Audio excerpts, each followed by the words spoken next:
Leftovers can be so, not very exciting. I was always picky as a kid with leftovers. My mom tried to feed me some and I'd be like, get this out of here. Give me something new. But there's some things that are just arguably better the next day. And short ribs are one of them. So today we're gonna make leftovers with the fantastic short ribs that we made in the last episode. And we're gonna turn that into some of the best fried rice you're ever gonna have. So for this video, you're gonna need to know two things. First, you're gonna have to go back and watch my braised short rib recipe from last episode. Then you're gonna have to watch how to make perfect sushi rice. Both videos I'll link down in the description. But assuming you're all caught up, let's just jump right into it.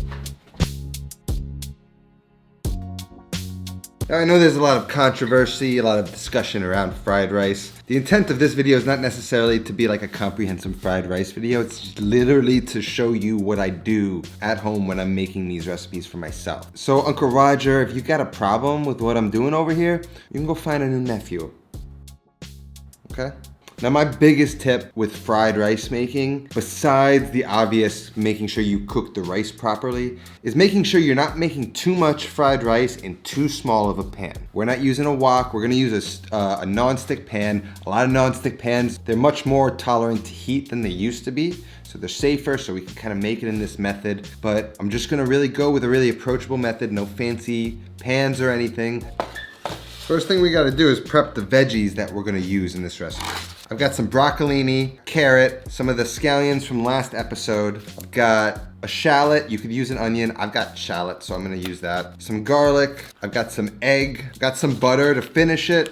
Now, usually when I make fried rice that isn't with the short rib, I'll use a bouillon cube, some chicken powder. I use this in Mexican salsas. This is a secret like umami bomb. So if there's anything you ever make, a salsa or anything, fried rice, throw some of this in and it's gonna bring the flavor. Today I'm not gonna use it though. We have plenty of flavor here, I promise you. And we got sesame oil and soy sauce. So I'm just gonna dice these things up. I want them all to cook around the same time, right? I wanna be able to throw each one of these things in here at the same time, not worry about one cooking faster than the other. So I'm gonna try to cut everything equally and equally small. First, we're gonna cut the carrot and we're gonna slice off a little edge to create a flat side of the carrot so that's safe for us to cut. Cut it into 3 to 4 planks, then slice those planks into sticks and then into small dices. For the broccolini, trim off the dried end of the stem, and then starting at the stem, dice the broccoli into small pieces. Finally, dice the shallot like we do an onion. This recipe moves fast, so it's vital for us to have all of our things prepped and ready to go. This is called mise en place. Thinly slice a few scallions, greens only. These are the greens we saved from the short ribs last episode.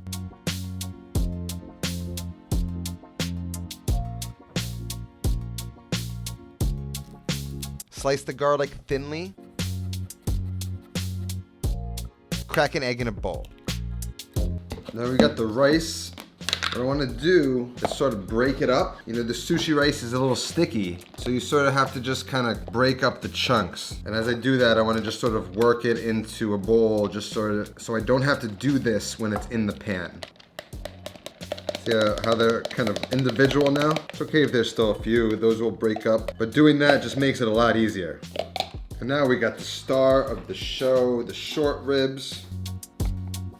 Just shred it up with your hands so it can easily incorporate into the fried rice.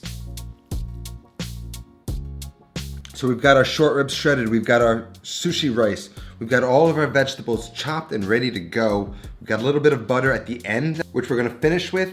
We got our soy sauce, we've got our sesame oil, and we're gonna use this. This is gonna act like a little bit of like a teriyaki, a little bit of like this Korean marinade sort of flavor. That's gonna add some nice kind of richness to the dish. So we're ready to go. Let's just head on over to the stove. I do plan on getting a wok very soon, but I just don't have one yet. So we're gonna use a non-stick. We're gonna sort of take the idea of a properly cooked fried rice and just roll with it with what we have. Get it preheating over medium heat, and once hot, add a touch of high heat oil like an avocado oil, and then add the egg and scramble it constantly as it cooks. If the pan's hot enough, this should only take about 20 to 30 seconds, max. Keep it moving, and once it's cooked, get it out of the pan and let it rest on a plate.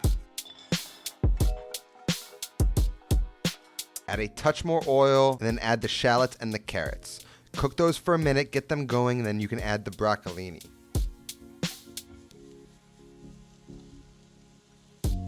Season all of that with some salt and some pepper and cook that until you see some caramelization developing.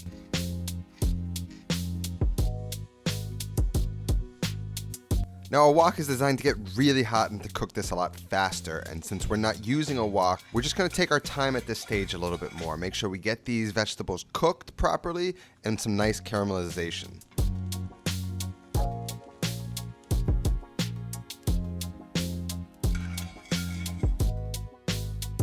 Once the veg is beginning to caramelize, add the short ribs and cook that for a minute or two just to get the meat hot.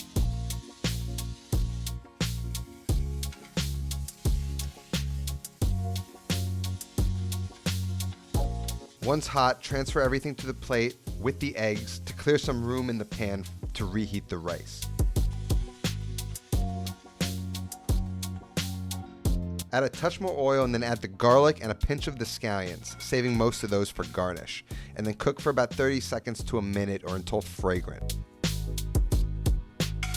Then add some oil if you needed, and then add the rice. Cook the rice until you begin to see some browning, and then add everything back into the pan to marry it all together.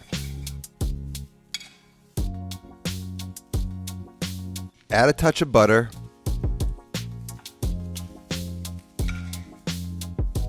Finish with a light drizzle of sesame oil, a couple tablespoons of soy sauce, and finally a tablespoon or two of the short rib sauce.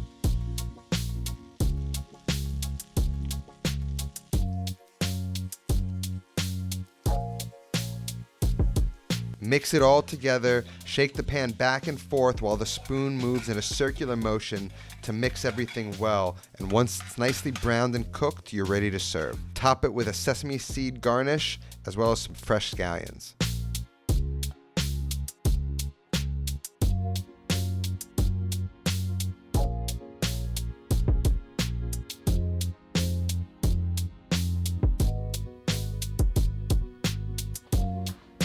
Whew.